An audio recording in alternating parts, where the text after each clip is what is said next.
chasm of comfortable complacency.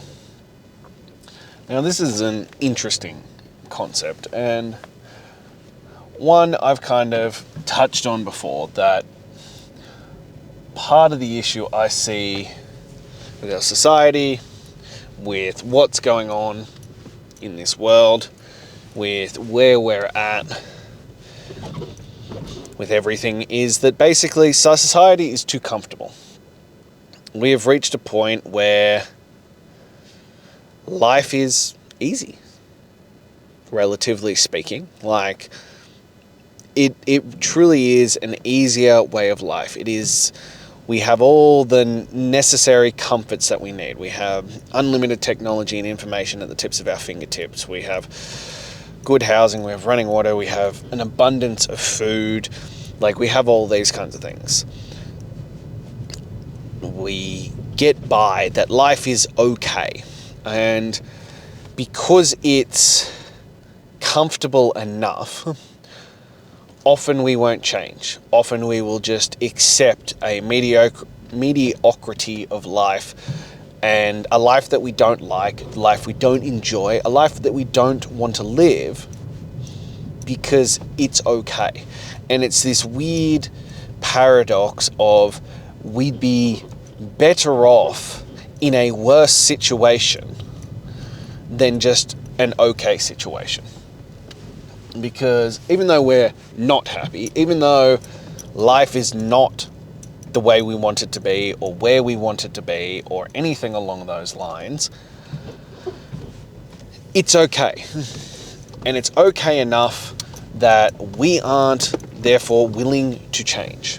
We aren't therefore willing to start sacrificing the unimportant and the easy and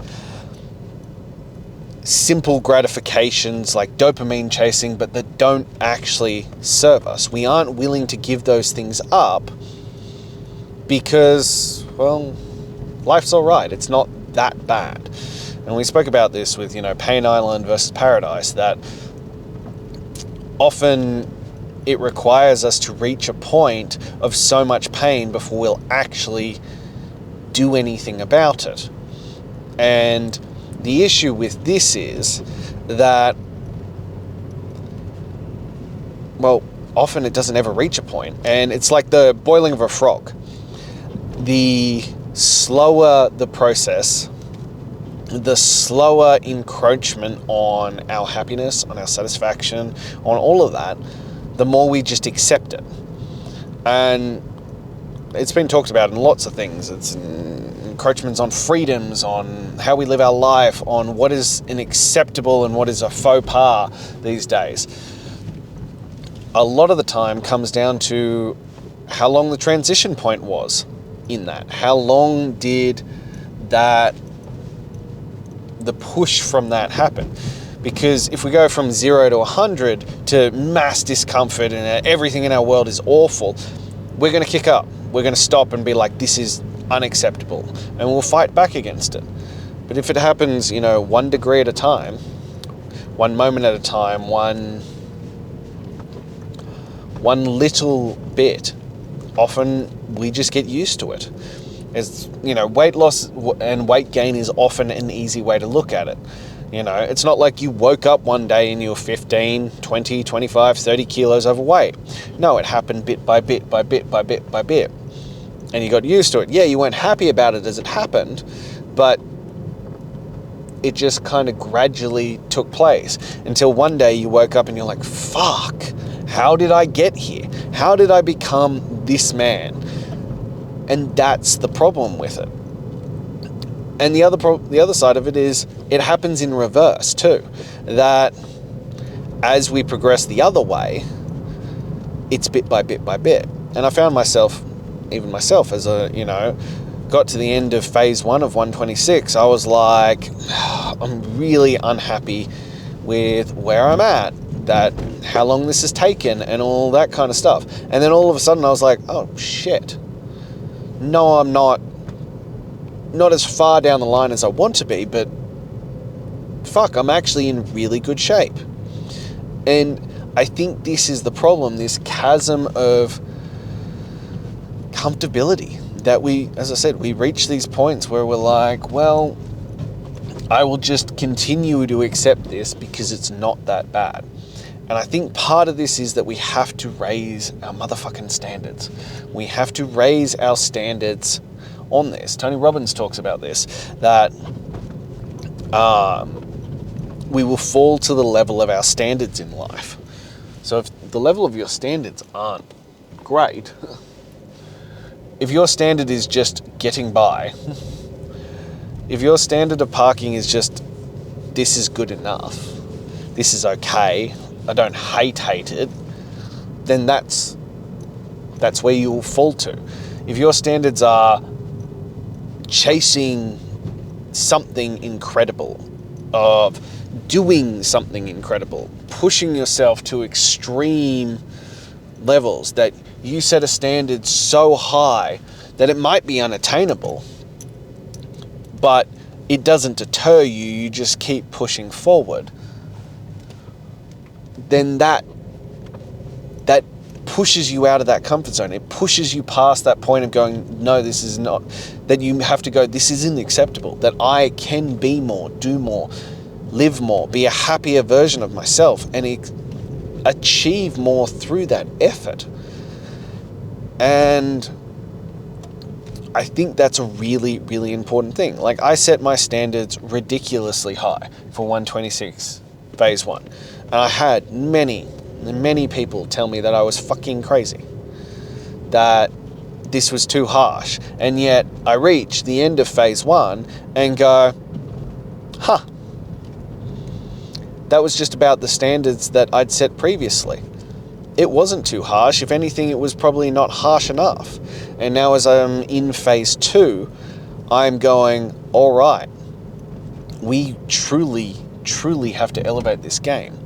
That I am willing, and not without hesitancy, but nonetheless willing, to sacrifice everything that doesn't serve my standards, my ultimate outcomes, and being the best version of myself. And again, even speaking to people close to me and friends and family, and they have gone, this is fucking insane. You don't need to push to this level. I'm like, you're right. I do not. I don't need to sacrifice this much. But the things that I'm sacrificing aren't actually improving my life in any capacity. They are not pushing me towards anything of value. They are just, as I keep saying, dopamine chasing. There is nothing of great value that I'm giving up. I'm giving up the small dopamine chasing things that provide zero value in my life. And yet that is such a jarring stance to take that it upsets people. Like, it legitimately has upset people in my life, because they're like, why would you do this to yourself? And I'm like, why is this the thing that jars you, that breaks the mold, that makes you feel uncomfortable in this? Why is me setting a very high standard the thing that upsets you? And it's because it widens that gap of the comfortability crisis. It's the one that highlights to people that maybe they are truly settling, that they aren't doing what is required, that they aren't pushing themselves to a limit that will cause them to elevate. And I'm not saying that I will forever give it up. You know, I know for a fact that part of phase 2 is that I'm allowing myself on the nutrition side days off, up to 10. Up to 10 days off that have to be pre-planned, that are planned out. And part of that is I have established that side of my discipline. But I recognize that there are parts that are enjoyment in life. And I firmly believe that comes not from the food and the alcohol itself, but the experience that is associated with them. That's why a lot of these will be used on things like anniversaries, birthdays, Christmas, special events that have an attached meaning to them and an experience. And the experience is the joy, not the food. Don't get me wrong, I enjoy good food. I love it. My wife is a pastry chef. I have a bar in my house. Like, I am not someone who doesn't enjoy these things. I'm not one of those people who finds zero enjoyment and pleasure in food.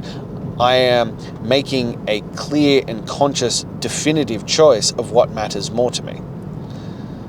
And reaching my highest level and my highest calling and becoming the best version of myself, the greatest version of myself as a father, as a husband, as a man, matters a hell of a lot more to me than having a cheeky glass of wine on the weekend, eating some junk food, eating those kinds of things.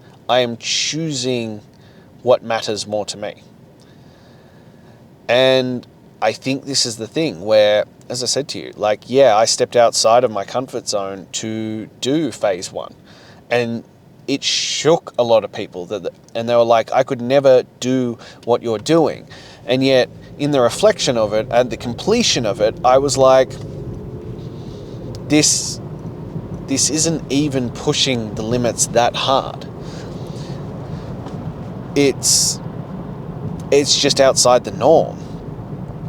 And now is phase 2, and I am still hesitant about this. I have had lots of hesitancy about this because I am now taking on challenges that are confronting to me, that are compelling in the way I like to detach and sedate and have downtime and all these kinds of things. And this is confronting. These choices that I'm making, these things that I'm sacrificing, it's not going to be easy. And I do legitimately wonder if it's possible, if I have the capacity to complete these tasks for 126 days, if I have the capacity to truly give them up. But it comes back to that concept of, to have the life that you never had, you must live the life that you never lived. I have constantly been repeating cycles. And yes, I have had up and down, and I've had success, and I've been reasonably successful, but I want to see what happens if I go all in. Not just some success, but otherworldly level of success. And at the end of the day, within that, the things that I am sacrificing aren't that important. TV, junk food, the loopholes in the eating program that I'd had, social media, things like this, spending money on useless things, these instant gratification seeking things. It's not like I'm giving up family time. It's not like I'm sacrificing time with my wife. It's not like I am sacrificing my health. I am not in the pursuit of greatness in all areas, including business, including delivering this for you and changing your life and the lives of other men like you and myself. I'm not giving up things that I will regret. I'm not missing my kids' childhood to do this. I am giving up the shit that doesn't serve me. I am giving up the stuff that serves no value other than sedation. And every time I think about it, and every time I'm like, oh, it's going to be 126 days without this, it makes me uncomfortable. And that in itself makes me go, good, should, means I'm on the right path. It means I am doing the right things. Because if I'm being brutally honest about it, that screams that is an addiction. The fact that it makes me physically, and I mean physically uncomfortable, that's a positive thing.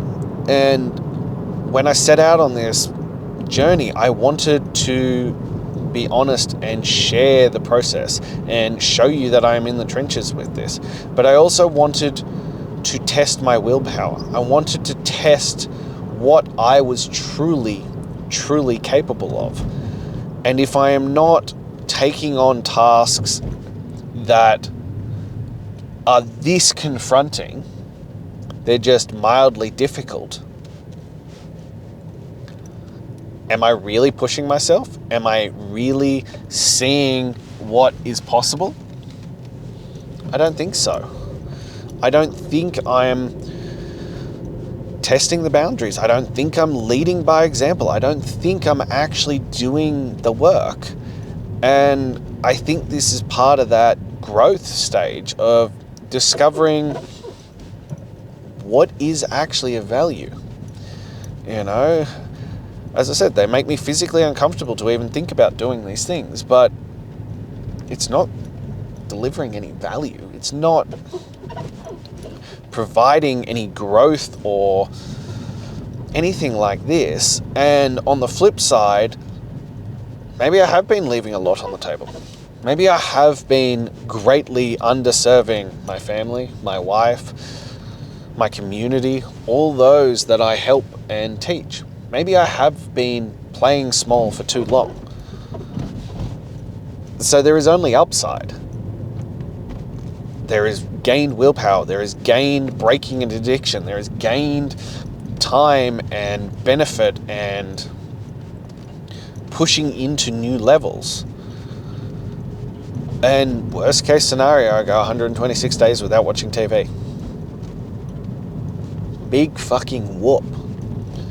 But the upside could be monumental. This could be the next, 4 and a bit months that changes the legacy of my family. This could be the thing that finally kicks me into being the role of that generational curse breaker, that I become the man who broke the curses, who took my family to the next level. And that's what I want to see. That's what I want to know. Can I be that guy? Can I be the one who changes the legacy of my entire family tree? Like, can I be that guy? And if it's not that, as I said, it'll probably just create deeper connection. It'll create me being more present. It'll create a deeper soulful reach. None of that is bad. There is no downside to it.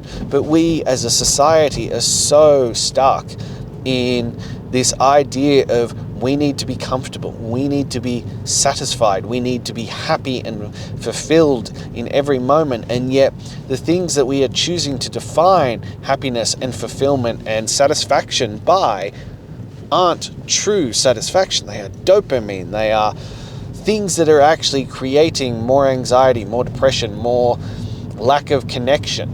That the things that push us forward and create connection and value and satisfaction in our life come from deeper connection. They come from being present. They come from being in the moment. They come from doing the work. It comes from going out and working hard in pursuit of something bigger than yourself. It comes from doing things of value, and yet no one considers these things to be of value. It's considered, why would you do that? But the growth and the satisfaction and the happiness and fulfillment comes from those things, comes from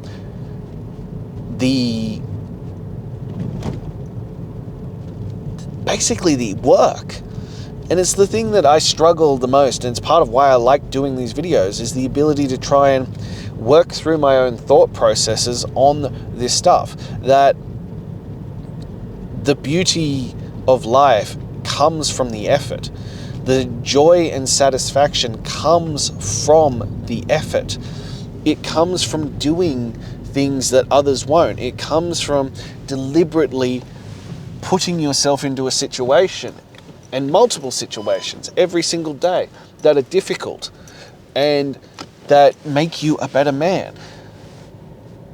And I think this is part of it. This is why I think this phase 2 could be the one that revolutionizes who I am, that allows me to step forward and grow as a man. Because, as I said, I firmly believe this is an addiction. Like, wholeheartedly believe that I am addicted to sedation, to dopamine chasing. It's why I harp on this so much. And I've managed to crushed the first one of junk food. Now I want to crush the other ones because they don't serve me. There is no value in it. And I've had the people argue with me about this, that, oh, there is value if you choose to make value of it. And I was like, yes, there is some value in social media. There is some value in the enjoyment that comes from TV, but not enough, and so little that most people will never gain it. It's not like the majority of people are learning stuff on social media. I'm hoping that this is an exception to the rule, that this, me being here talking to you, is something that's delivering value to you. But on the general basis, most of us just share shit. That it is like cherries on a slots machine. That we're just the monkeys pulling the lever to get another hit. And we have to break the cycle.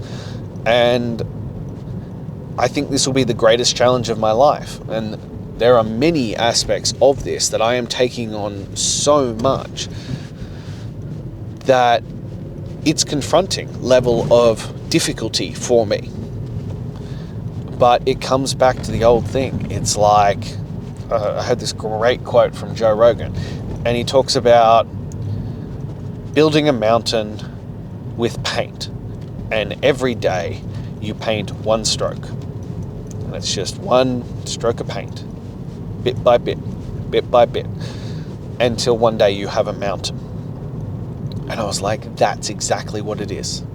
It's this concept of just bit by bit, these incremental steps forward. And if you can, condense the timeline and accelerate the growth and magnitude of this, then do that. How much can you condense into 4 months? How much can you condense into 126 days? I will turn 33 at the end of this year. And I want to enter that phase of my life as a different human being than I am now. And I firmly, wholeheartedly believe that I have begun that process. And it is daunting and it concerns me, and every day is hard, and it's full on with this because there are so many subconscious patterns and old habits that are rearing their ugly head, and it's forcing me to confront all of them, to face them head on. But that's where the magic happens. That's where the growth happens. That's where all the things that we want to achieve come from doing that work. The facing the abyss head on, facing who we truly are, because 95% of our life is caused by habits and rituals that are subconscious that we don't even know about. And so it's facing them, facing that abyss, staring into it and going, I will conquer this. I am the man in charge. And that's what this is about.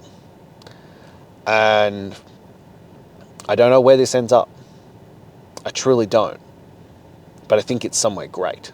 I think I become the next evolution of me, Lachlan 2.0 or maybe 3.0. And then we start again. And that's the exciting part. Whereas most people view this as, I can't wait to reach the end point, I'm viewing this as, I can't wait to see what the next iteration is.